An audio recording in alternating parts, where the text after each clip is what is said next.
So we are starting with Aries rising today, and if you want to understand the cosmic energies and the planetary movements during this time, you might want to watch part one. I will link it down below because, first of all, the last time I had to upload a video for, I think it was Scorpio, the full moon in Scorpio, it took forever. So I'm trying to do this as efficiently as I can, being an Aries sun. But we'll see how this goes. I'm an experimenter, so I like to try different things. Let me know how you feel about all of it. So we are starting with Aries rising. Now, I always say this, but I feel like I have to say it again. I go by the tropical whole house system, and I would recommend looking at your rising sign first, because your rising sign is, okay, so at the time of your birth, you, little baby you, were facing or not facing, but the eastern horizon where the sun rises, right? There's a specific energy. So if you were an Aries rising, Aries energy was beaming its sunlight onto you. So it's really like our embodiment and how we physically experience this 3D reality. And that's why, with life, how you experience life is through the 3D, through this physical experience. And so we experience these transits in certain areas of our life, and it manifests through situations, people, opportunities, and that's the best way to really predict. But if you want to watch your sun sign, the sun sign will give you an idea of your career, your outward appearance, because that really is your consciousness. That is really how you experience life through, your sun sign really talks about what you want and what you aim to achieve. Your moon is more about your emotional body, what you need. It's your astral body. So I would recommend watching your rising first, and depending on how much you have time for, your sun and your moon. So for Aries rising, Taurus is in your second house. So you're having a full moon eclipse in your second house of values, of money, of finances, of your own self-worth. I know in Vedic astrology, the second house also can talk about family. And then your Scorpio house is obviously the 8th house, which when the nodes shift, there's going to be more of a focus, more of a emphasis on your self-worth, your values, your money, and emptying out 8th house topics in Scorpio. So the shadow aspects of Scorpio. And I mean, how could it get any more shadowy than Scorpio, right? And then Venus is transiting your 10th house in Capricorn, so your legacy, your career, and Uranus being in your second house. So I really feel again, these are general readings. You want to see where you have 27 degrees of Taurus or Scorpio. You want to see what personal planets you have near Taurus or Scorpio, or what's happening in your Capricorn house. Do you have any other Capricorn placements? Right now you have Pluto transiting your 10th house. So it's a lot about, for me, this is a lot about how much you have self-worth for yourself, what you value, what you spend your money and time on, and asking for what you need in your career, and having larger aspirations for yourself. And I would say that an Aries rising is somebody who's incredibly ambitious, somebody who's driven, somebody who has that firepower, right? And then these fixed signs will help you sustain that energy to create your bigger legacy, because I'm an Aries sun. So the one downside about cardinal fire is that you're the spark, but you don't necessarily have the energy attention span. So you want to look at, you know, where you have fixed energies and also your Saturn. So I would say that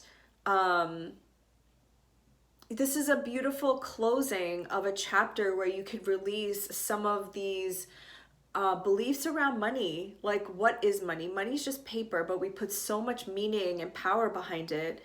Maybe you can read that book by Lynn Twist, The Soul of Money. I love that book. Really write down, look at it, and I'm going to say this for every group, look at your bank statements, look at your calendar, look at how you spend your money, where you spend your money, and also how you spend your time. And as I said that, it was 5:55. And look at how, like, because time is money, time is energy.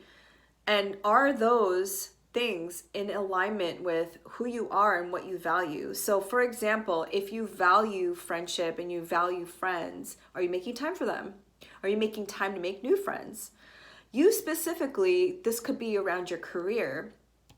If you are really, really set on a career in writing or a career in, I don't know, something in sports, usually Aries rising, you're ruled by Mars, you're very fit, or I don't want to assume these things, but these are just archetypes. Okay, roll with me. Maybe you have a dream of being a famous basketball player.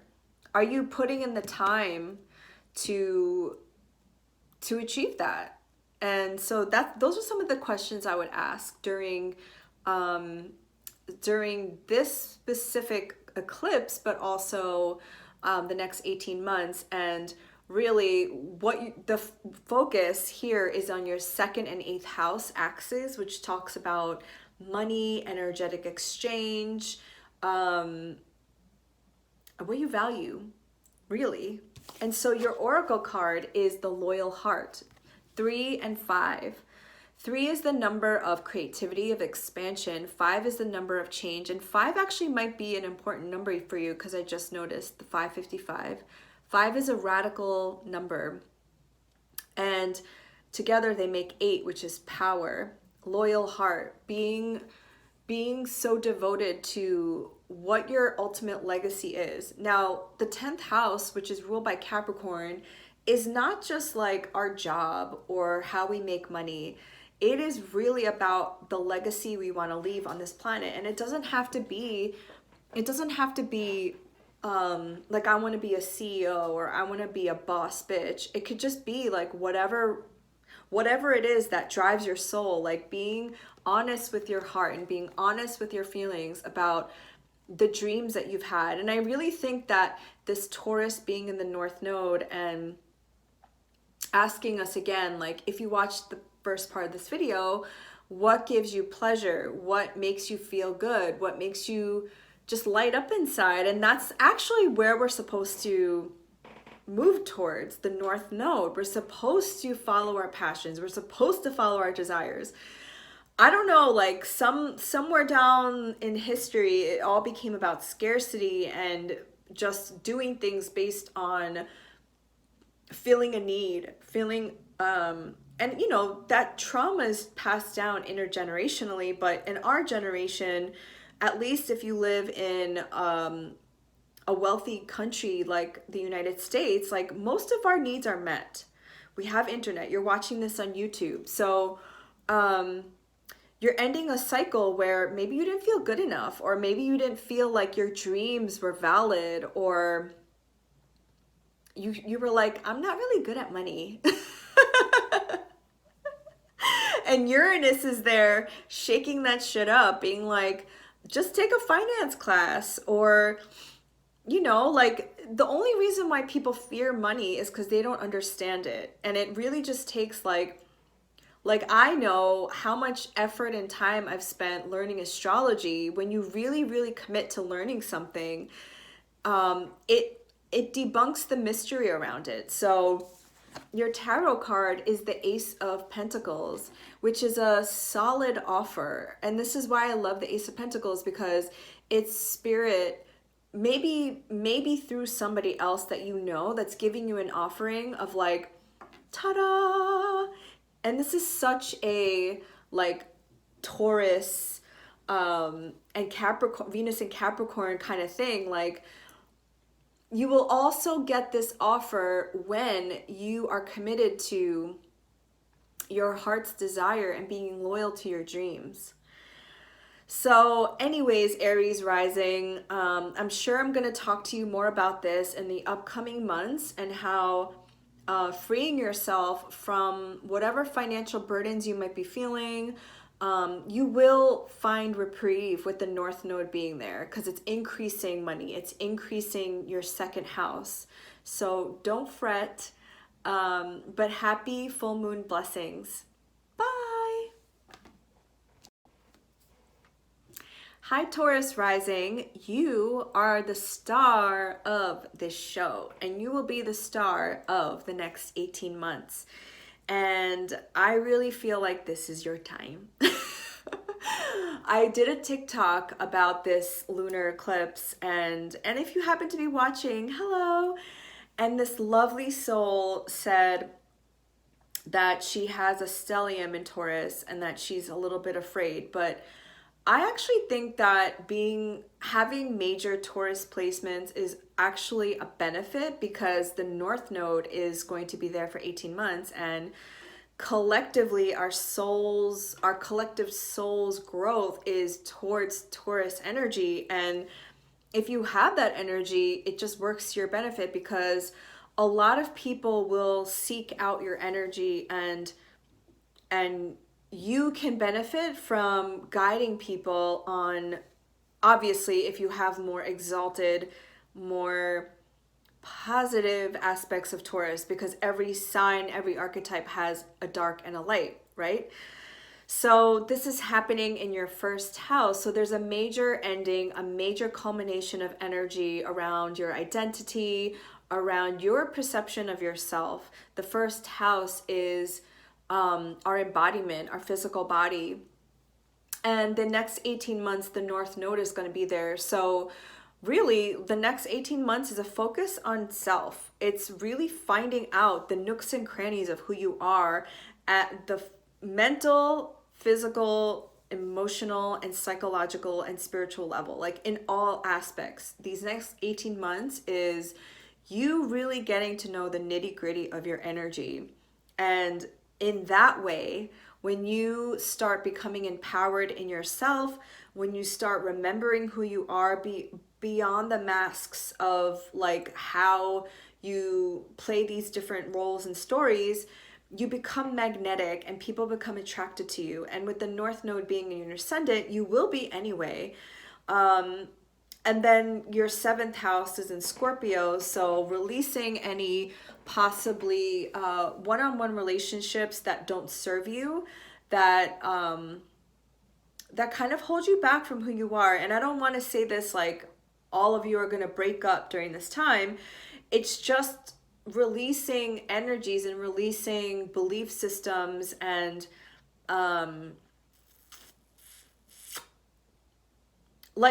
and actually, if you do come across this in your relationship, being honest about it, because it'll help both you and your partner grow.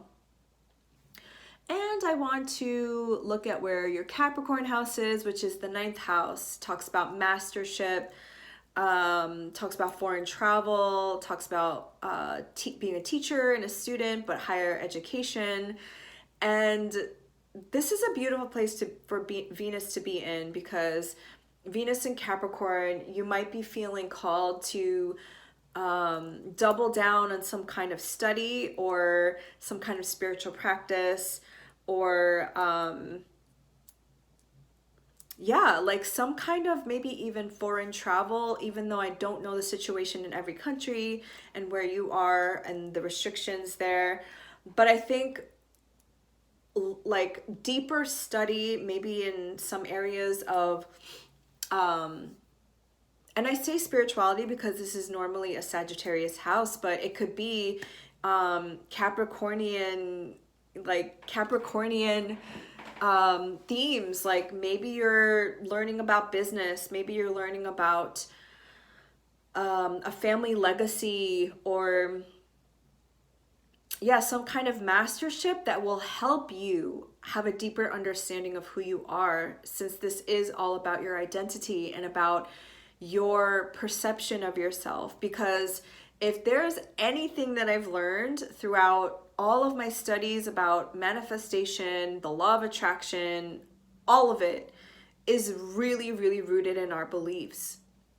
It's like, do we believe we are worthy for the thing? Do we believe that it's possible?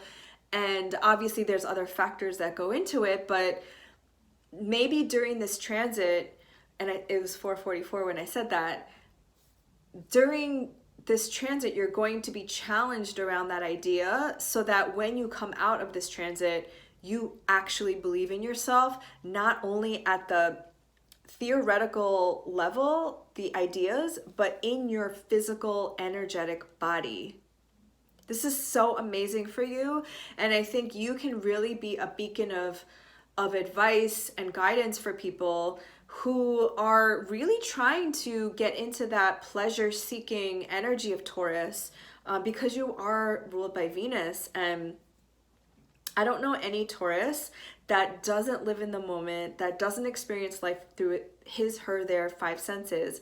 And this is something that, so I have Chiron in Taurus, and this is something that I'm trying to learn is to slow down and to appreciate life, and not like speed through life just because I'm trying to get through some kind of like goal.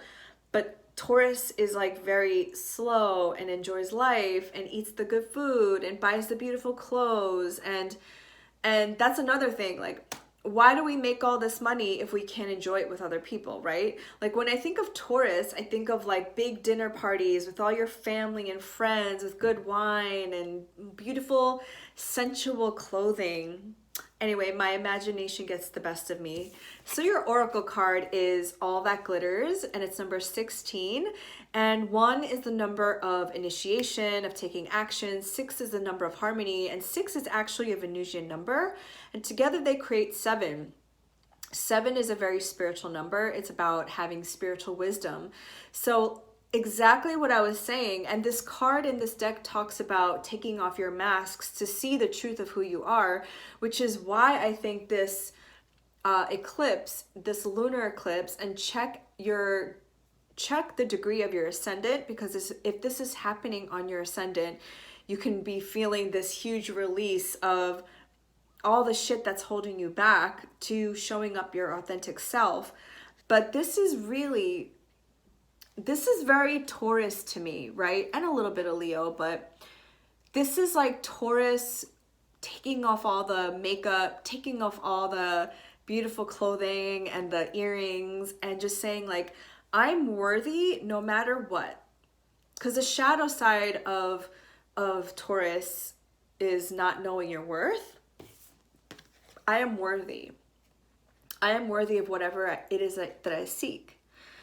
And your tarot card is Temperance, which is actually a Sagittarius card, which I was talking about with your 9th house.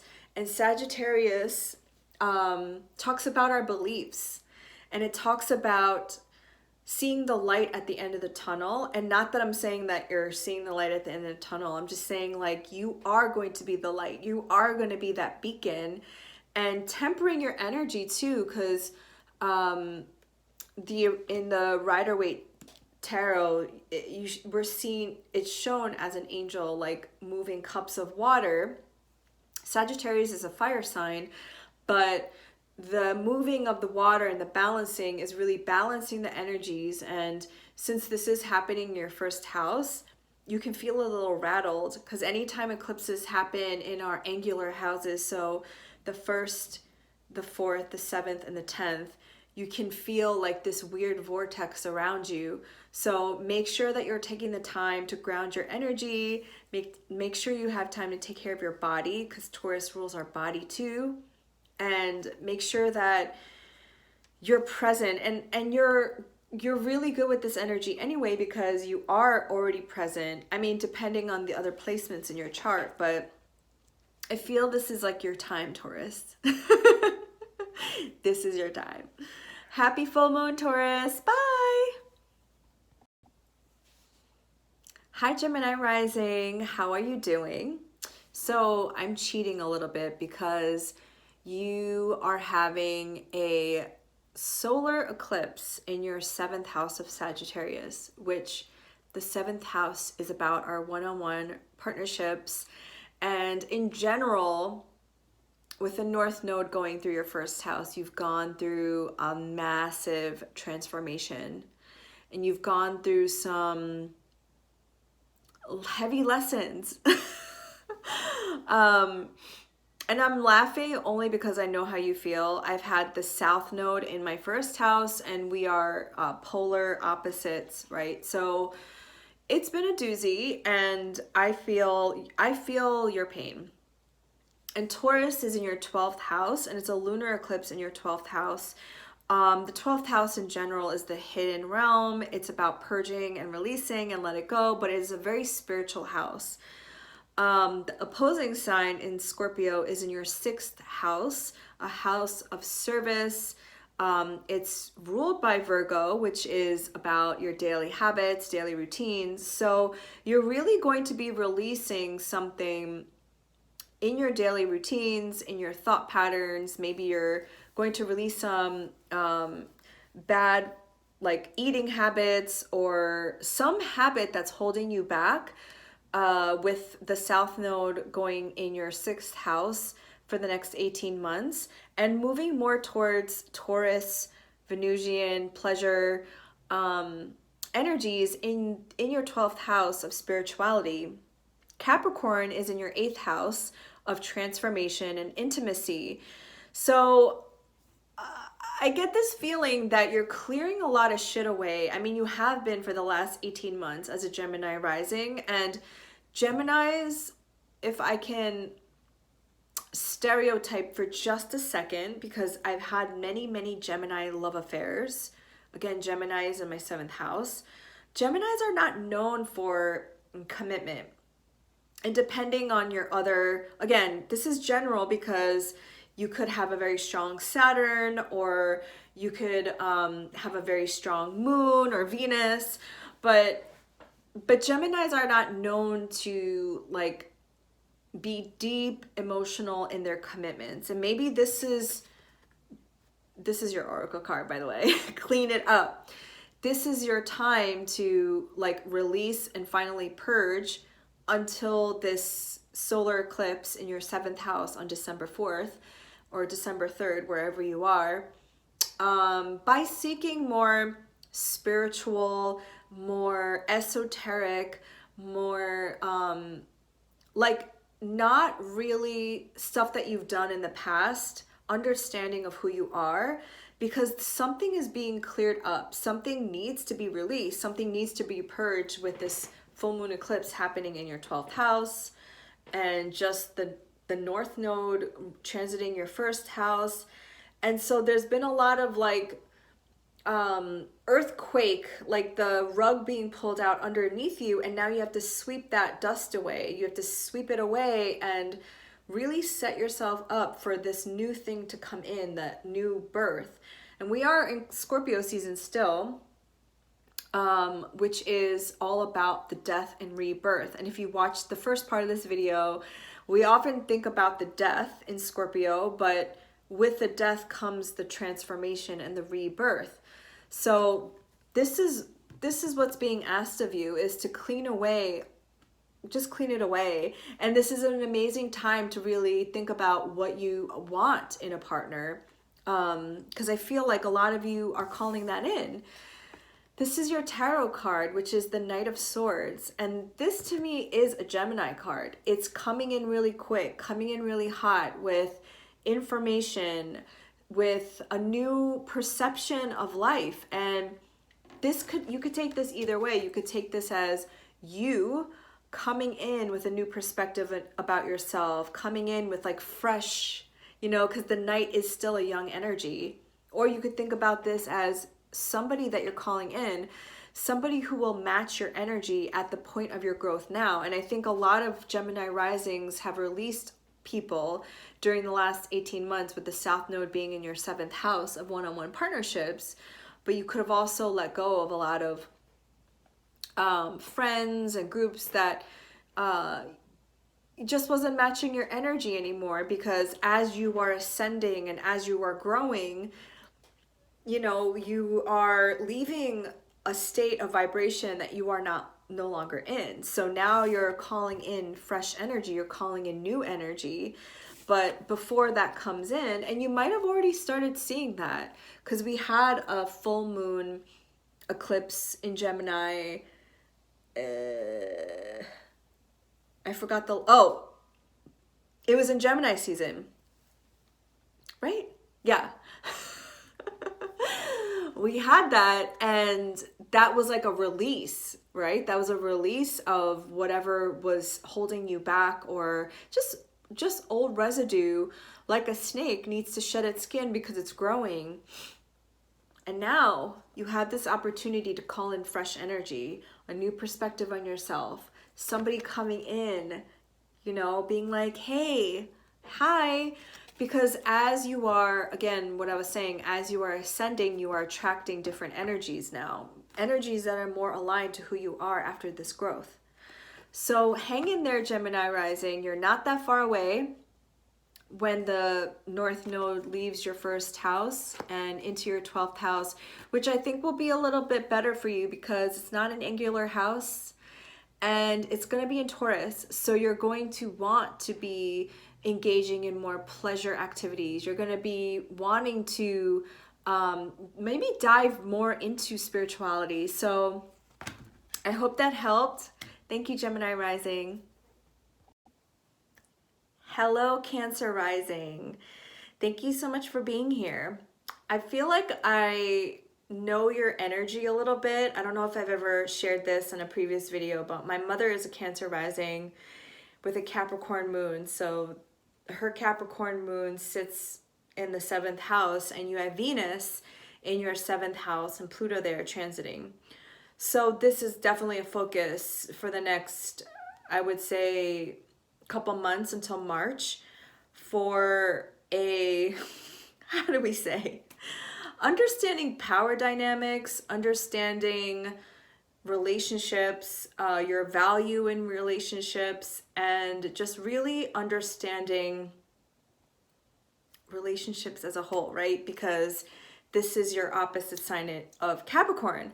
But that was just extra information I wanted to give you because, you know, when I look at the stars, I don't just see things as in its own island. Everything sings to each other. So this is really about the lunar eclipse in Taurus, which is happening in your 11th house. But since it's ruled by Venus and Venus is transiting your 7th house, this is happening in a lot of your social houses. So the 11th house is about groups and communities, friendships. The 7th house is all about one-on-one relationships. And Uranus being there, something is being like shaken up from something that's maybe stagnant. Maybe since 2020 to 2021, you felt a little isolated. I mean, again, I can only share with you my own experiences with a Cancer rising mom, but she is a homebody. She loves being at home. She loves cooking really good food. And maybe in the last 2 years, you felt a little stagnant. You felt a little homebound. You felt a little stuck. And maybe this full moon eclipse in your 11th house is maybe asking you to go out, to socialize, to re-engage in groups and friends. And, you know, this is going to be a focus for you for the next 18 months with Taurus being in the North Node here. And I just want to see, so yeah, your Scorpio house is your 5th house of creativity, of children, of fun, entertainment, of joy.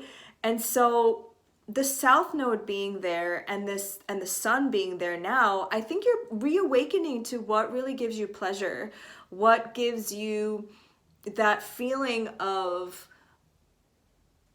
being alive again. And maybe this is a great time to ask yourself, Cancer rising, what is it that you really love to do? What gives you pleasure? And maybe re-engaging in some community and some friendships. And I know that was hard during 2020 and 2021. And depending on what your sun and your moon is, Cancer placements are a sign of, you know, wanting security, wanting to feel safe before allowing people to see like the vulnerable, mushy insides of who you are. Because Cancer's the archetype or the animal associated with Cancer is the crab, which has a very strong, very hard exoskeleton that protects itself from the vulnerable insides. So I have my North Node in Cancer, so being vulnerable and being with my emotions is something that I'm not necessarily comfortable with, but Cancer is also a cardinal sign. So you are the ones who are always there for other people. You are there to be that nurturing mother type. So I think this is a beautiful chance, this lunar eclipse happening in your 11th house, to really break free and to really engage again in communities and seek communities. And you might actually feel really held and feel really nurtured, and maybe it's your turn to be on the receiving end of that. So for the oracle card I received for you, I got To Be Fair, which is number 38, which breaks down to 11. 3 is a number of creativity, of expansion. 8 is the number of power. 11 is an alignment number. It is a master number of taking initiative, 11th house. So I think you're balancing out, like, what is it that I need? What is it that I'm seeking, maybe outside of myself? And Scorpio and Taurus axis talks about energetic exchange. It talks about engaging in a pleasure, intimate kind of way, right? And balancing. This card always reminds me of the Justice card, which is also a number 11. So maybe you're also seeing a lot of 11. You're seeing a lot of synchronicities. And maybe you've been giving a lot to other people, or maybe you've been, again, Cancer is the mother archetype, and maybe it's time for you to balance the scales by being on the receiving end. Your tarot card is the 6 of Cups. This is the sun in Scorpio. This is being nostalgic. This is about looking at the past.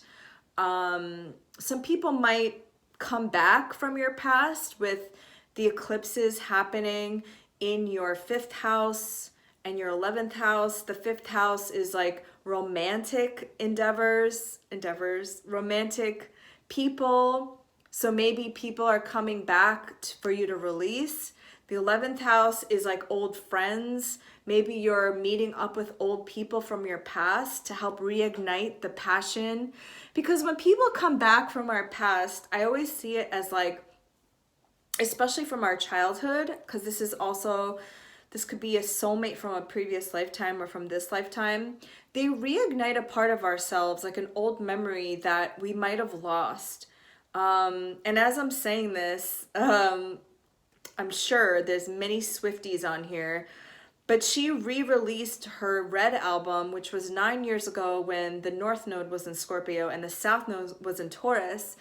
And she reignited within herself and also collectively our old memories, and how memories really do trigger feelings within us to help us heal.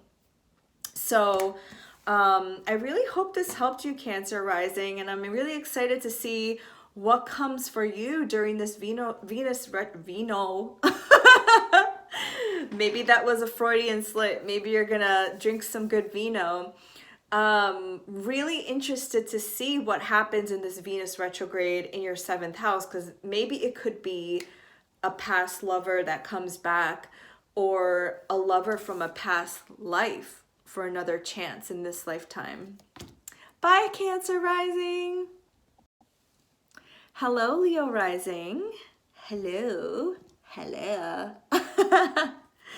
I'm channeling your energy, and I feel this very playful energy that I know a lot of Leos have. And this is happening in your 10th house of your career, of legacy. And your South Node is, well, the South Node will move into your 4th house of roots and family, and really having an intense quest for understanding where you came from and how you play a role in your family lineage. Maybe you'll be doing some ancestral healing, understanding your family's lineage, or even your own roots in your own home. So the North Node, that's gonna be pretty much the focus for the next 18 months, is in your quest for your bigger legacy. And this is not about work as indicated by your 6th house in Capricorn, where Venus will be until March. But this will be more about, like, what is the bigger legacy that you want to leave on this planet? And because Taurus is a energy that is pretty persistent, and I'm trying to find like positive words, because other shadowy words could be stubborn and very fixed in what Taurus wants to accomplish. But I would say persistent. And Venus in Capricorn being in your 6th house is evaluating the way you serve. Because something that I want to share with you, Leo risings, is when we make an intention and we make a decision on what we're doing with our lives, but that intention is also matched with being of service to other people, like the 6th house. I feel that the universe opens up to us and shows us the right people, the right circumstances, the right opportunities for us to be able to do that. Obviously, this is a co-creation. This is in partnership with spirit. So this is something that you also want to do as well. If you've ever read the book Big Magic, I love that book because it's written by Elizabeth Gilbert, the same author that wrote Eat, Pray, Love. But I believe in this thought that we all tap into this collective unified field, and spirit gives us an idea that spirit believes who will take action on. And when you don't take action for whatever reason, maybe it's not the right timing, or you don't believe in it, or whatever it is, spirit will give that idea to somebody else who will take action because it's serving the bigger collective. And I'm saying this to you because Venus in retrograde in your 6th house, I think you're going to evaluate what's important, what's needed for the long term for your ultimate quest for your legacy, and what you value and what you're willing to do to put in the work for the long term.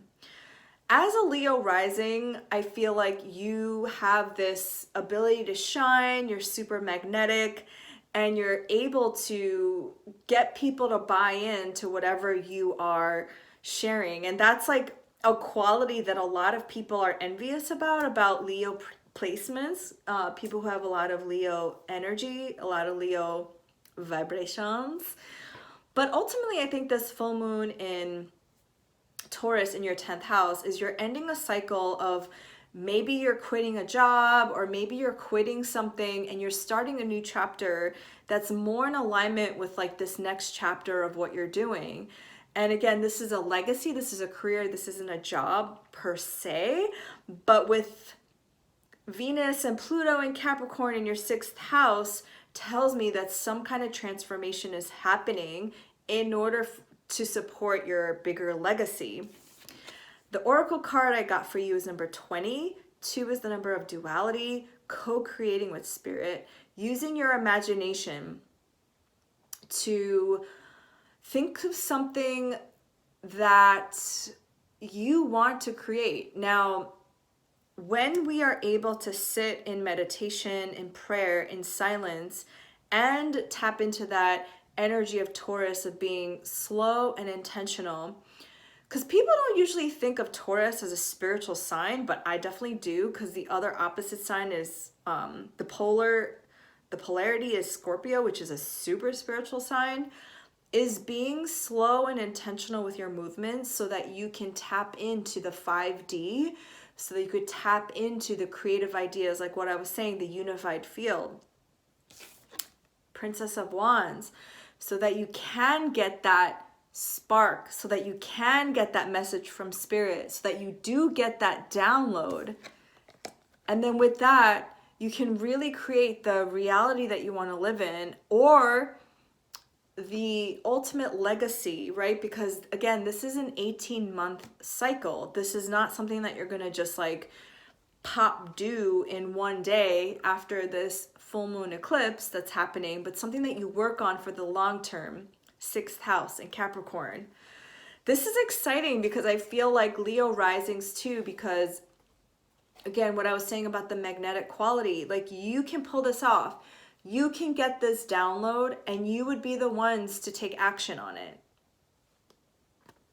Yay! Thank you, Leo risings. Hello, Virgo risings. So this is happening in your 9th house of higher learning, foreign travel. This is a quest for mastership. Now, I took a look at your chart. I don't know why I'm talking like this. I've been doing this all day, and I've been doing readings and I've been doing podcast episodes. So I think I'm getting a little like, woo, but I'm still here. I'm focused. So you are ruled by Mercury, which is the fastest moving planet. So you have a very active mind. You have a very curious mind, right? And which I think is a beautiful quality for you. The opposite sign of Taurus, Scorpio, right now is in your 3rd house, which is an intense quest for understanding. It rules the mind. It is about communication. So the South Node being there starting in January 2022. But I'm mentioning this now because this lunar eclipse is like the preview of what's to come.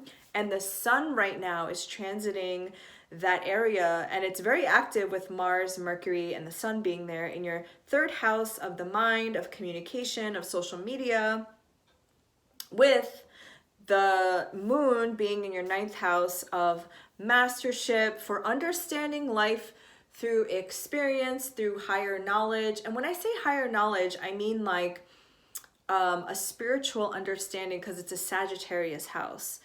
So something whatever you are going through in life, you are simultaneously closing a chapter about learning something. Maybe you've graduated or you're going to graduate, and now you're possibly learning something new, or you're thinking about learning a different kind of study, something that you are like committing to for the long term, because this is an 18-month cycle that's going to help you with whatever it is that you're doing. And Capricorn is transiting your 5th house of creativity and fun and joy, and Venus will be there. So maybe romantic partners from the past will come up, or you're going to really evaluate your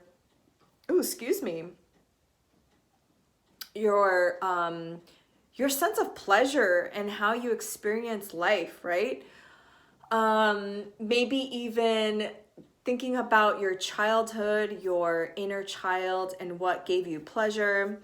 And so those are some themes about Venus and Capricorn. And I said it in the first part of the video, but I'm going to talk more about this as we get into the transits more, and also when it actually goes into retrograde. This is just a preview, because I don't see planets in the cosmos as being isolated stories. I think they're all speaking to each other, and this moon in Taurus is ruled by Venus. So we want to see what Venus is doing. Uranus in your 9th house, and it's been there quite a while, squaring Aquarius in your 6th house, is some kind of tension between your day-to-day habits, your day-to-day thinking, your day-to-day health habits or work, going against maybe even like a quest for traveling, because the ninth house is about foreign travel. And for the last 2 years, we haven't, or 18 months, we haven't really been able to travel, like doing Sagittarian things, which is traveling the world, the South Node being there. Which reminds me, the South Node currently is transiting your fourth house of like expanding your quest for your understanding of your roots, your ancestry. And that's a very vulnerable part of our chart because it's the fourth house. So I think, I don't know why I'm feeling this way, but something in you is reigniting this wanting to explore more, wanting to understand more your place in this world. And when Jupiter moves into your seventh house of one-on-one partnerships, who knows? If you are looking for love, if you're looking for partnerships, amazing time. And this is going to happen at the end of December, which makes sense because this is your oracle card that came out. And this came out for another group. I don't remember exactly which one. But loyal heart, when you can be so... How I feel about this card and when I see it is owls are wise. Owls are nocturnal animals. And the full moon is this event that happens at nighttime when our senses are super heightened with this full moon and when we are honest with our feelings. So whenever things happen in the sky, it's not just that one area of our life, right? Because like I said, things talk to each other, planets talk to each other. And so when you can be honest about yourself and honest about your true feelings, this is when like the world opens up for you. And you got the Princess of Swords as your tarot card, which I really do think of the air signs, so Gemini, Aquarius, and Libra, but you are ruled by Mercury, so you are almost like an air sign, but being an earth sign. And I would look at actually what planets, what degree your ascendant is in, because this full moon or Uranus could be making really harmonious aspects to your ascendant. So take a look at that. The full moon is at 27 degrees of Taurus and Uranus is at 12 degrees of Taurus. So look at the degrees of your ascendant and any other planets you have in Virgo, because they could be making very harmonious aspect to your feeling about yourself. And I think that being curious and being your Virgo minded way, like not in the shadow aspects, obviously, because shadow aspects of Virgo could be feeling like you aren't doing enough, or analysis by paralysis, or feeling like everything that you do is just not enough. Get out of that mindset and just have a curious mind for what else can you learn? You know, the North Node is going to be in your ninth house. That's super exciting. It's actually like the most joyful house. It's in such a harmonious aspect to your ascendant. Like whenever we have these aspects, it's like things just move very easily, very harmoniously. It's like not much you have to do. But when you have amazing connections with other people as well, as indicated by this, I always think about this as the third house of social media, of being more communicative. When you have connections socially, people can also help you in this way. And I always think about, I think of this as the mind. When you have a clear mind and when you're really clear about your intention, you'll see, like things will just manifest a lot easier in the physical too, because Taurus is a physical earth sign. So Virgo rising, this is going to be an amazing 18 months for you, starting with this full moon eclipse. And remember to Shed what no longer serves you, specifically with your mind. Shed those limiting beliefs, shed the things that are holding you back, and move more towards the North Node. And obviously, this is a general reading, so I don't know your specific personal planets, but I feel that you're going to see a huge expansion on your mind and how you can relate to the world. So thank you, Virgo risings.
Hello, Scorpio rising. I had to take a little break to charge up my phone.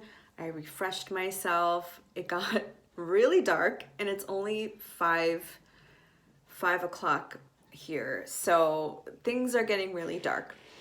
But this is Scorpio season and this is an energy that you are used to.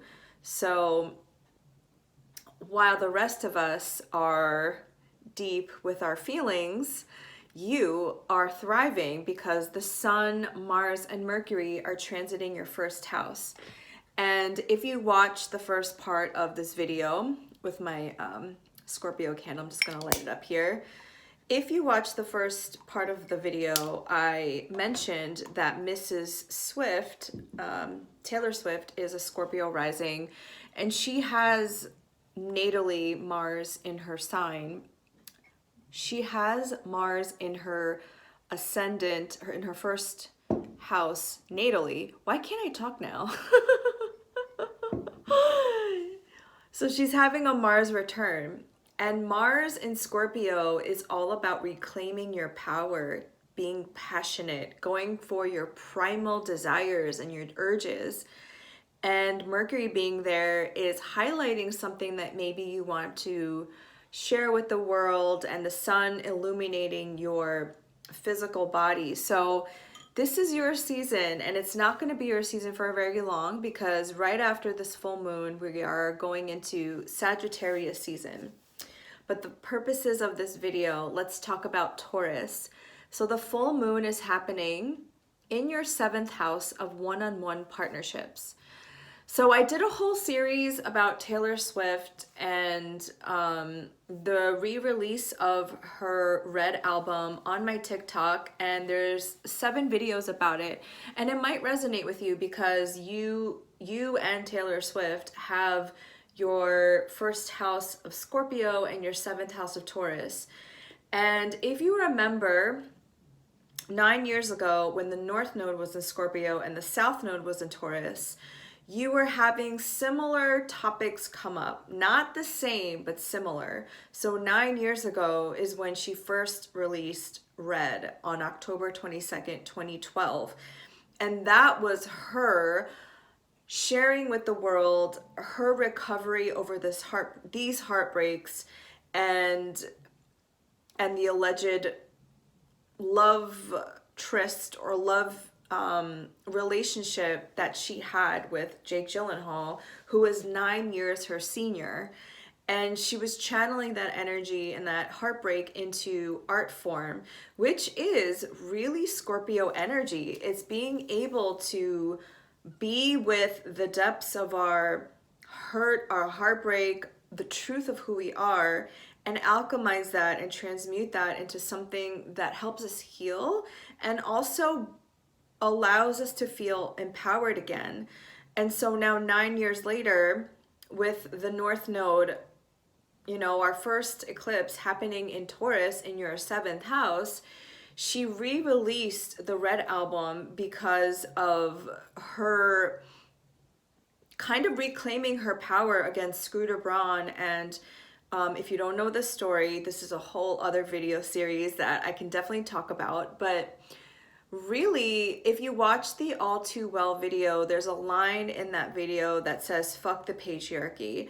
And her re-releasing her music and owning her music was basically giving two middle fingers up to the patriarchy, saying, I'm going to re-release all of my own music, own it, and not only that, but triple my income from it. And she is. She's literally all over my TikTok For You page, all over my Instagram. She has her own Starbucks drink. She's blowing up Spotify, all over YouTube. And, you know, Scorpio and Taurus talk about power dynamics. And she was talking about a song where the power dynamics were not, that played a factor into the ultimate demise of their relationship. So I say all of this because you want to maybe watch that video, All Too Well, the 10-minute version, and also listen to the song and also listen to the original version that she released in 2012, because also, there is a growth process. As an adult now, Taylor moving out of her Saturn return, she can reflect back on that relationship and realize as an adult the imbalance of power dynamics of somebody who had more influence and power and just more life experiences in relationships, who, and he's a Sagittarius, they're both Sagittarius sons, who was gaslighting her, and also like the media at that time was victim blaming her, saying like, why is she only writing songs about her exes? Well, men do that all the time, but nobody's like harping on them. So she is in a very male dominated, very patriarchal industry like the music industry. And so there's many layers, which is very Scorpio. There's many layers into the ways in which she has been under the patriarchy, and how her Mars return and her Scorpio ascendant, the intense quest for identity and reclaiming her power with, breaking free of and releasing some kind of tie that's very stagnant and feels very, very restricting, Taurus. So obviously Taurus has its shadow and its light side, like everything. Taurus can be that very fixed energy, that very fixed earth energy that makes us feel trapped in relationships. And the light side of that is moving towards the pleasure, moving towards Venusian themes. And the South Node, which is going to transit your first house very soon, starting in January 22, is releasing those beliefs about yourself and old power structures that really make you feel suppressed and oppressed. And I think this full moon, this lunar eclipse happening on the 19th, is that preview into what's going to happen in the next 18 months. And I think just from experience having the South Node transit my first house, you feel like at times that you're in this weird vortex of energy and you don't quite know who you are and everything's being stripped away. But now coming out of it, I feel like a completely different person, and I feel like I'm more aligned to who I truly am, and I feel more aligned to what I truly believe in and my values. And I think that just happens with age, right? And now, Taylor being 31, which is basically the age that supposed alleged Jake Gyllenhaal was, and he was also in his Saturn return when this happened. You have a lot more wisdom and you have a lot more life experience, with hindsight being 2020. Hopefully both parties learned lessons from that experience, and Taylor being able to again channel that hurt and channel that betrayal in a way that also helps. She has her North Node in Aquarius, that helps other people feel seen and helps other people feel like their experiences with certain people from their past were valid. So that is all to say that you share a queen, Taylor Swift, and many, many other. Katy Perry also has her ascendant in her first house in Scorpio, and I think somebody else, but I forget. So Capricorn is in your third house, and this is where Venus will be, and also Pluto. So this is your quest for understanding. It's your mind, it's your community.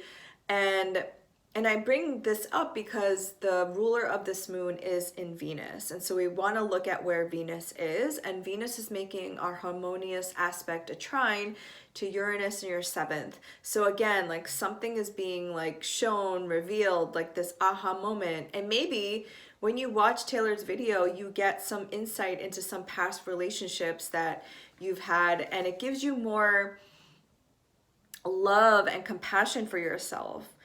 I think of when we know better, we do better. And I think that all of us have to be responsible for our own behaviors in relationships. And the first and seventh axis is going to be ignited for you. So yourself versus the other. And whenever eclipses happen in our angular houses, so the first, fourth, seventh, and 10th, and so yours is happening in the first and seventh, It's huge, huge life changes. It's huge shifts in your identity and having more of a focus on how that relates to other people. So your message was obviously longer because this is a huge portal for you, Scorpio risings, and this is also your season. Without a doubt, a change is coming, a change in the wind, number 12. And the number 1 is about initiation, taking action. 2 is the number of duality, which I was talking about, the 7th house of the other. 1 is me, 2 is we. And then 1 plus 2 equals 3, which talks about creativity. Capricorn's in your 3rd house. There's a lot of like synchronicities in your reading.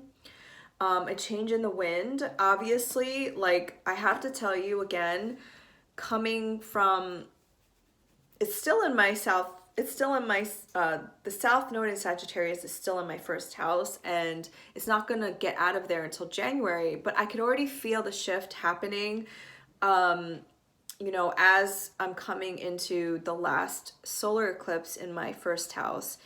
And I can say, I'm already starting to see the changes, and you might be feeling that as well, as this energy is building up towards the North Node. The North Node is all about building. I'm sorry, the South Node. The North Node being in Taurus, the energy is building, whereas the South Node is releasing. But releasing is not always like a bad thing. It could be very positive. And I have to say that, again, there is this like feeling sometimes of like, this is amazing. I feel like I'm releasing and purging a lot of things that don't serve me, but at the same time, you feel like, what is happening? Who am I? What's happening with my life? And then your tarot card is the 2 of Wands, which again, I think is so appropriate for your reading with another duality card. And this is an Aries card, and it talks about having the vision and the fortitude and the vitality to move forward. So one thing to remember as you move into the season, as you move into these eclipses for the next 18 months, is to don't lose sight of who you truly are. I mean, you're a Scorpio rising, and if you have major placements in Scorpio, you go deep and you crave intimacy and you crave understanding at a deep level, and that's a gift, and that makes you incredibly magnetic. So don't lose sight of who you are. And like these 2 of Wands, they're like pillars. They are there. You have a vision. You have your life force energy. So don't forget who you are at your core, but allow yourself to be malleable to the changes that are coming. My fellow Sagittarius risings, how are all of you? We are almost at the culmination of the South Node being in our 1st house. The last solar eclipse is happening on December 4th, so that's just a preview of what we can expect, because right now with Scorpio transiting our 12th house, it's a time to clear away, of releasing, of purging, kind of like Marie Kondo, looking at everything in your life in terms of people, in terms of, because Mercury is in our 12th house, and Mercury rules our 10th and our 7th houses, 7th house of one-on-one partnerships and our career. Mars rules our 5th house and our 12th house, the 5th house being of creativity, of romance, and the Sun, ruled by our Leo house, is the 9th house. So look at everything in your life and examine, is this truly giving me joy? Is this truly worth my time? And I'm going to show you the tarot card already, even though I usually show this at the end of my spiel. But you got the Queen of Swords. And the Queen of Swords is emotionally detached, not because she doesn't care, but she, above all, cares about authenticity and the truth. And she wants to cut through all the bullshit. She wants to cut through all the nonsense, like all the small talk, and really get to the heart of the issue. And for Sagittarius risings for the last 18 months, it has been all about who you are at the core. The South Node in our 1st house has made us release. And let's be honest, this is happening since probably 2018 with the South Node in Capricorn in our second house, and then all of the Capricorn placements in our second house, really allowing us to examine our worth, our value, and possibly our finances and a level of confidence. It's been a reckoning moment for Sagittarius risings and any Sagittarius placements, and almost especially since, you know, like a lot of the things during 2020 to 2021, which Sagittarians love, which is like traveling and exploring and having fun and being the life of the party, we couldn't necessarily do. So a lot of Sagittarians had to go into that more hermit mode, that spiritual mode, and the South Node really asks us to, it's like the Eight of Cups moment, like to leave the material world behind and find a more spiritual, because Sagittarius is such a spiritual sign. It is in the tarot, the Temperance card, where it's like the angel tempering the energy with the cups of water, and water talking about consciousness. But Sagittarius is a mutable fire sign. It is very mutable, very malleable. Fire is spirit, fire is vision. So the Queen of Swords is asking, like, you need to cut away any shit that is not going to come with you into this new portal that's starting on December 4th with it's 12 degrees, it's a new moon, it's a solar eclipse. So I have my ascendant at 10 degrees. So you want to see like what's around 12 degrees.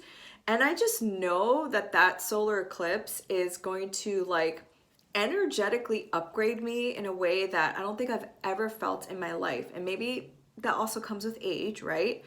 With age comes wisdom and literally connecting the dots of all of your experiences. And what I love about Sagittarius energy is that we learn through experience. And I was talking to my mom about this, that she's always like warning me. She's always like, don't do this, don't do that. And I said, I know you're my mom and you're here to guide me and you're here to make sure that I don't get hurt. But the way that I process and experience and learn and have wisdom is through actually going through it myself.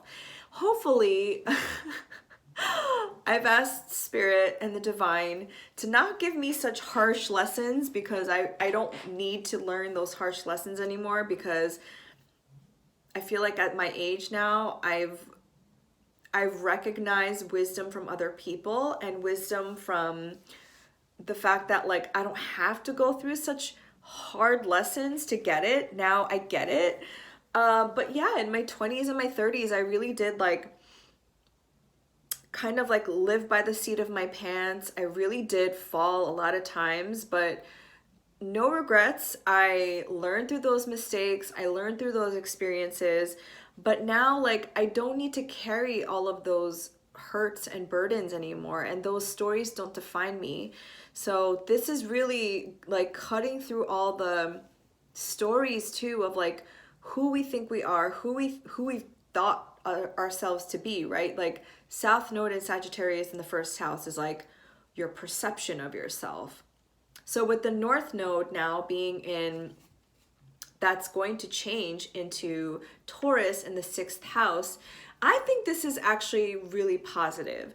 Now, I've watched different astrologers talk about the 6th house and what that entails, and a lot of Hellenistic and ancient and Vedic astrologers talk about the 6th house as being like your open enemies and about like a very malefic and disease-controlled house. And I believe all of that to be true. I don't believe that there's just one black and white answer to everything. I think back then in ancient times, astrology was literally life or death, because times back then were just a lot rougher and people didn't live that long. People lived till they were like 40.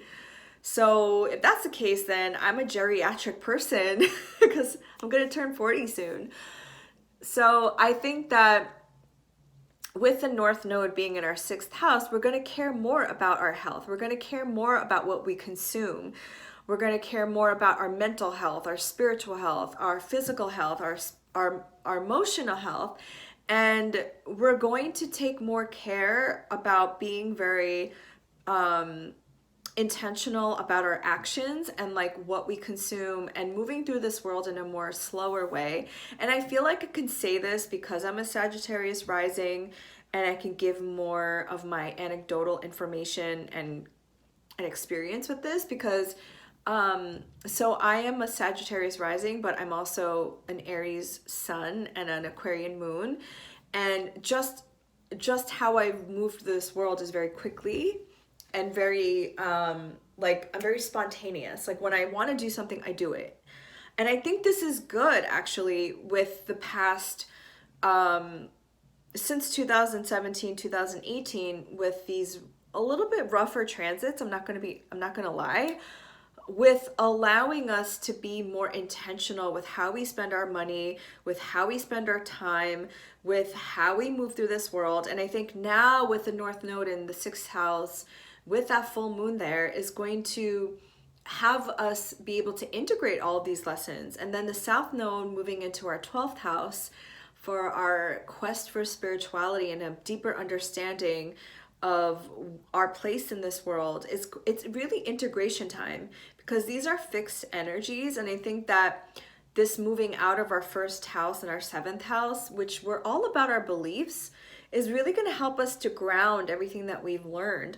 So the oracle card that I pulled for you was Serendipity, and I really, really love this card. Whenever I see it, I get butterflies, because 18, 1 is the number of initiation, of new beginnings. 8 is the number of power, of luck, of abundance. I mean, this is a 4-leaf clover. Serendipity talks about things, opportunities, people, situations that happen that you don't expect. Uranus being there in the 6th house, which is trine to Venus in the 2nd house of resources, finances, money, and Pluto being there. I think this is an amazing time for Sagittarians, again, to integrate into physical form all the lessons that they've learned and realizing their true value and really recuperating all of that back when Venus makes its conjunction to Pluto three times. And then Venus retrograde in the 2nd house. This is an incredible time for Sagittarians to make fucking bank, okay? I'm an optimistic person, I know, but so are you, because you are also ruled by Jupiter. And then this number 18, it boils down, equals to a 9, which is an ending of a cycle. And I talked a lot about that in the first part of this video, about the numerology. Again, this is an ending of a cycle. This is an ending of a story of this transit that we've been going through collectively. So I'm super excited because it's been rough. I'm not gonna lie.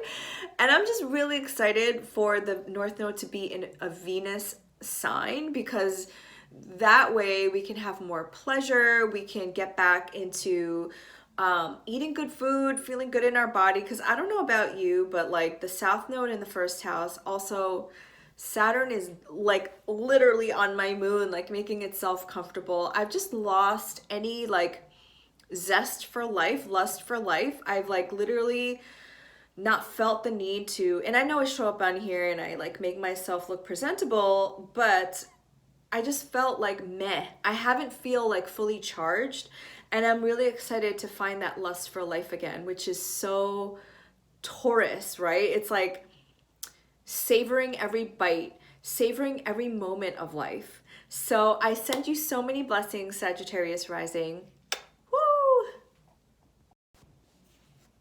Hi, Capricorn rising. So for your group only, I am going to show you your oracle card, because I feel like whatever you are going through, and I know a lot of Capricorn risings are having a rough time, because since 2018 you've had the South Node in your 1st house, and then you had that Capricorn cluster with Saturn, Pluto, and Jupiter in your 1st house, and you still have Pluto there until like 2023, I believe, but you have Venus there going retrograde. So these last 4 to 5 years have been a explosion and disintegration, breaking down yourself and what you think about yourself and your concept about yourself. Because ultimately, Capricorn risings are going to be, I mean, you are the cardinal earth sign.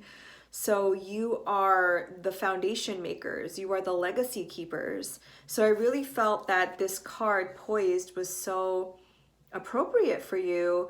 And it's going to make you feel a lot better, because I know a lot of Capricorn risings are having a little bit of a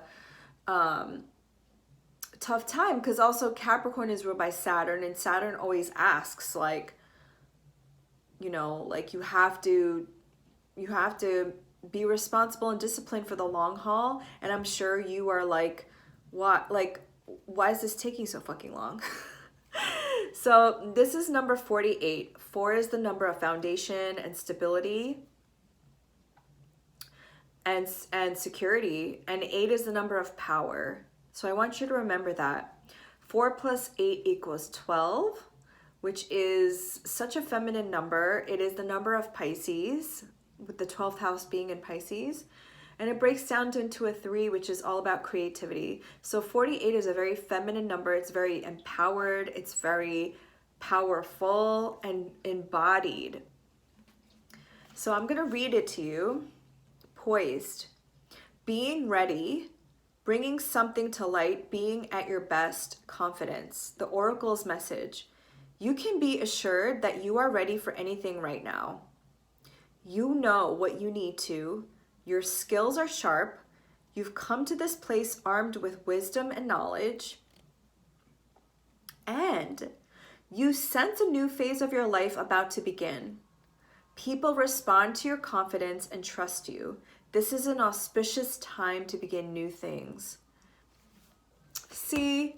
So just as you feel like giving up, just as you feel like you're at the end of your rope, it's okay. And that's why I want to remind Capricorn risings, is because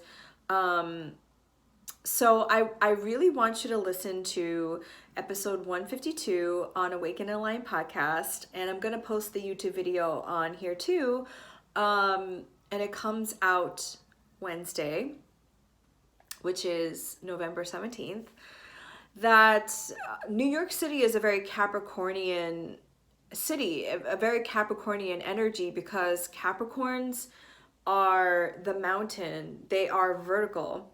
So you are always, your energy and Capricornian archetypes are always like, how can I get higher? How can I achieve more? How can I climb the ladder of success? And to me, Capricorn is like that CEO, that old patriarchal system of like step by step climbing the mountain. And that's a beautiful thing in some ways, because you're always on the quest to, you know, mastery and building legacy and building a solid foundation for yourself. But also you have to come at it with a new perspective, which is why I think the South Node being in your first house in 2018 to 2020 was like breaking down that old idea of what that means, because now your ruler of Saturn is in Aquarius, actually, which is all about future forward thinking. Pluto and Saturn and Jupiter being all there, all up in your first house for the majority of 2020, and Pluto's still there in 2021, is again like breaking down the structures of what you believe you need to do in order to achieve your dreams. And I think a lot of times being ruled by Saturn, you think that it's going to be harder than it is, and you think that it's going to take so much time, but time is not linear. Time is fluid, and time is not like the divine timing could be like tomorrow, or it could be 2 years from now or a month from now, but it really is like the universe gives us what we are ready for. And so check your thoughts, check what you are programming your mind to be. So for example, I used to work in a very Capricornian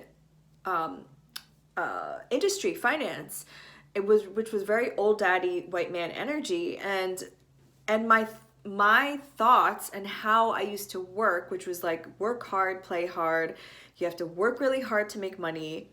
I adapted that kind of working mentality to my healing business, and the two don't match because one is very masculine, very Capricorn. The other is very like spiritual, energetic, intuitive, very feminine.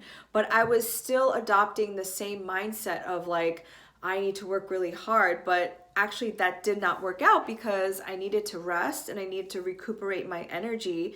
And then I started reprogramming my mind to think like, maybe I don't need to work that hard to make money. Maybe actually if I took better care of myself and had more energy, that my energy can attract the opportunities. And that's where your tarot card comes in, which is the Empress, number 3 again. Remember what I said?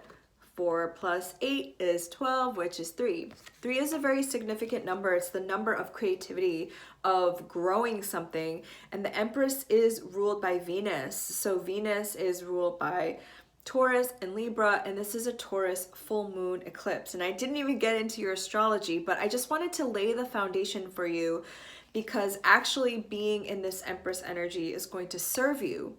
Being more in the feminine, being more in this Taurus energy is really going to teach you what it takes to build your dream life. And maybe that, again, what I was saying is we're going to need very conscious Capricorns in this world, because Capricorns are the ones, again, who build legacies over a long period of time, and they're cardinal energies.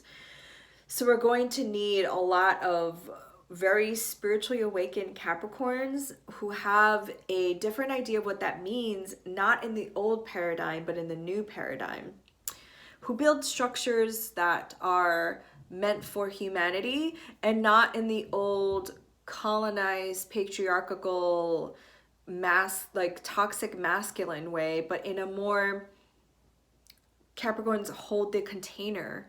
So let's see.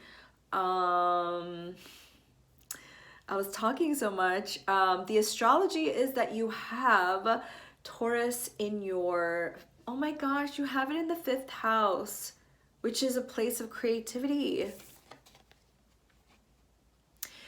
If you could move towards this energy for the next 18 months and move towards creativity, childlike behavior. I know Capricorn risings are very serious. People perceive them to be very serious, but if you can tap more into your playfulness, into your creativity, your childlike behavior, romance, like reignite that fire within you, it's really going to help you reimagine the reality that you currently live in. And this full moon in Taurus is this portal, this opening into the next 18 months, and Uranus being there is making you aware of this. And then Scorpio being in your 11th house of the collective, of groups, of community, you'll be able to serve people better when you tap into that energy of being playful, while still having that and integrating that very deep Scorpion energy of being able to alchemize and be there for people who might have some serious trauma or things that they have been going through, and being that beautiful Capricorn who can hold that space. That beautiful Capricorn is the feminine manifestation of Saturn. People don't usually talk about that. And Aquarius is the masculine manifestation of Saturn. So Capricorn is the yin and Aquarius is the yang. Capricorn is like that time of the winter when people go inward and get cuddly and get comfortable, and it's the stable feminine container, if that makes sense. And you can be that for people. You can be that for people who are really going through things. So I really hope that helps you, Capricorn rising. Don't worry. It's an auspicious time for you for a new beginning.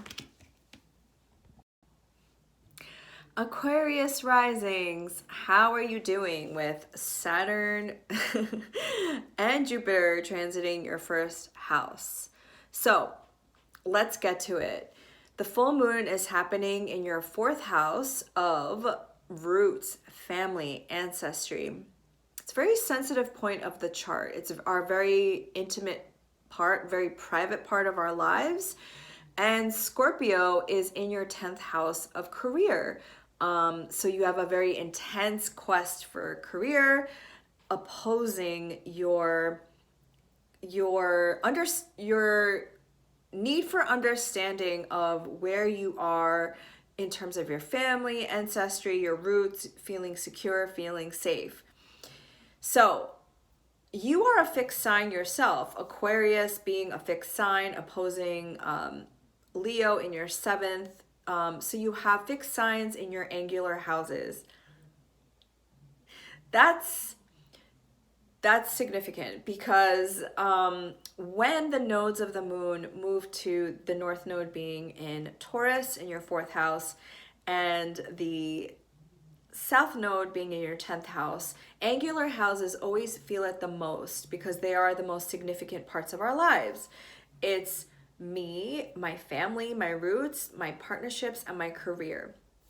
So I don't know if you've heard any other astrologers say that during this time with all of these activations in the fixed signs are going to have it the most difficult because cardinal signs, so Aries, Cancer, Libra, Capricorn, are the ones that initiate and start.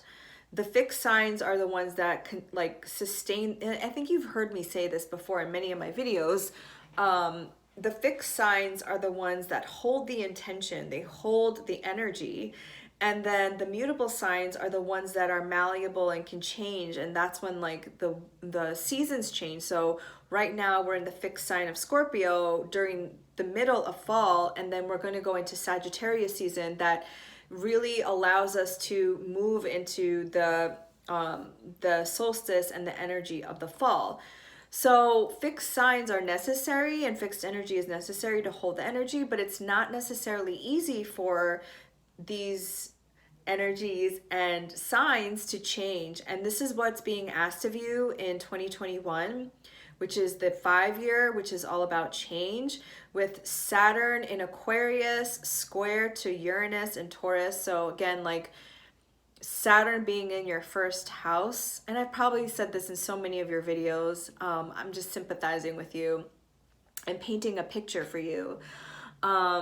Saturn in Aquarius squaring all year to Taurus, Uranus and Taurus in your 4th house. So like your identity and how that relates to your family and your roots like might have felt really tense, and maybe you've gotten into fights with some family members because ultimately you are being asked to change in these areas. You're being asked to release something in terms of like your quest for your career, which is in Scorpio, and move more towards your family, your roots, and your ancestry. And if you're not close to your family, or if you don't know your roots or your ancestry, maybe this is the invitation to, I'm not saying like you have to be close to them, but try to understand why. This is like Scorpio is a very deep investigative sign, and that's opposing Taurus, which is all about love and harmony and pleasure and really trying to have some understanding in these areas. So this is going to be the focus for the next 18 months starting in January, but the full moon lunar eclipse is going to be a preview for the topics that are going to come and being shown to you.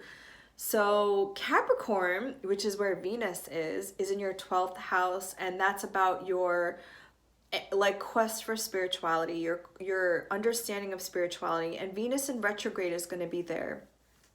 So Venus retrograde in Capricorn in your 12th house is like, what do you actually value? And maybe you can release some of those things and focus on the spiritual realm versus the material realm. And it's interesting because the card I pulled for you and I find the cards to be so synchronistic to the messages recently. This is the Eight of Cups. The Eight of Cups is a Pisces card, and the 12th house is ruled by Pisces. And this card talks about leaving behind the material realm and all of your emotional attachments to what you see, to seek something deeper in the spiritual realm. Because the next card after this is the Nine of Cups. It's the wishes fulfillment card.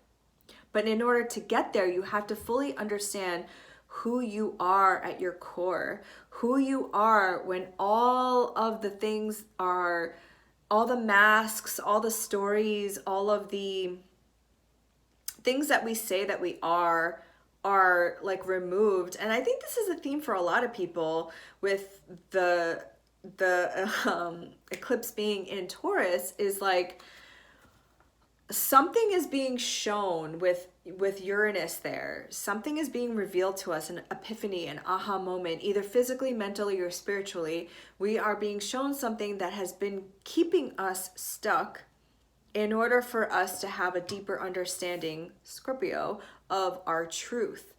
And Pluto also transiting your 12th house is asking you to transform in this way, because your oracle card is peace, number 23.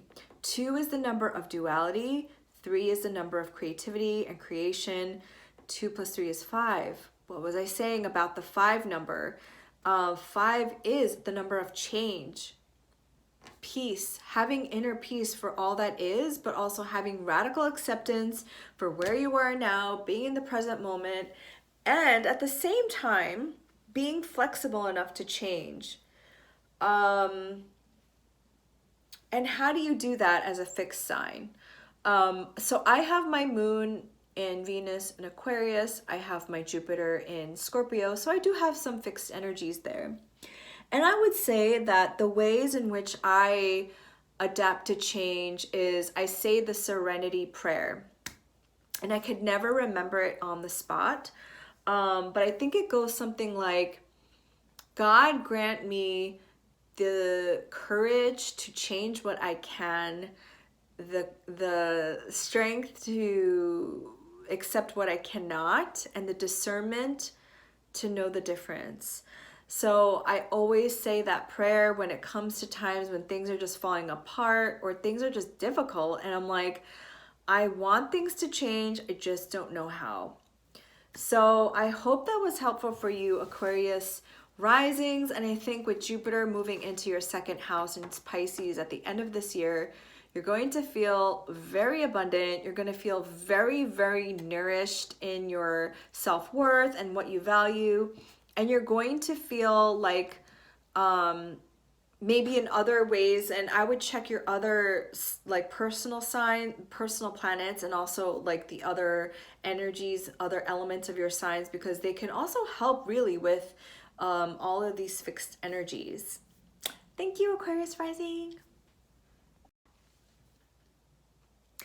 Pisces rising. You are ruled by Jupiter, and Jupiter is going to transit your first house at the end of December. So hang tight, because I feel like whatever shit that has been stirred with Saturn and Jupiter in your 12th house, of things that you need to purge and things that you need to let go of, and things that maybe have been brought up from this to the surface from the past. And I'm going to show you your oracle card now. It's number 36 with Come to the Edge. 3 is the number of creation, of creativity. 6 is the number of harmony, balance, and it is a Venusian number. And 3 plus 6 is 9. And also, you should look up Tesla's 369, and how if you understand 369, you can understand everything in the universe. Because I just noticed that 3, 6, and then 3 plus 6 equals 9. 9 is an ending of a cycle. And I think a lot of Pisces risings have been pushed to the limit. And I think Spirit is asking you to keep going, because the more you can not push yourself beyond your, like, obviously you know better than me, you know better than anybody what you can handle. And come to the edge will mean something differently for everybody. Sometimes it will mean setting our boundaries. Sometimes it will mean being honest with somebody. Sometimes it will mean risking something to show somebody how you really feel. Coming to the edge could be like, okay, I'm going to finally ask for that raise. I'm finally going to ask for what I need and what I want. And Pisces is a very, very spiritual sign, as you know. It's like the deep and wide, expansive ocean of consciousness. So you have this beautiful gift of tapping into the collective consciousness and you being able to tap into that and knowing what the collective needs. But at the same time, because of that, you need to harness your boundaries and with the opposite sign in Virgo, which is very good with boundaries, or at least should be. So, and I think doing this and allowing yourself to take some risks, which I think many Pisces are not afraid to do, but because I feel with Jupiter transiting your first house, this is like Jupiter sending you a gift. It's really a benefic planet, as you know, and Neptune also being in your first house, you might have felt a little like cloudy, like foggy, like what the hell am I doing? What am I doing here? But I think that if you can get more into the spiritual side of Pisces versus the tuning out and escaping from your reality and using spirituality as a tool to help you ground in and to help you use your gifts to channel and to create something, again, 369, it's going to help you versus the shadow side of Pisces, which is escapism, addiction, drugs, alcoholism, spiritually bypassing. And Taurus, this full moon lunar eclipse is happening in your third house, which is like your mind and about communication.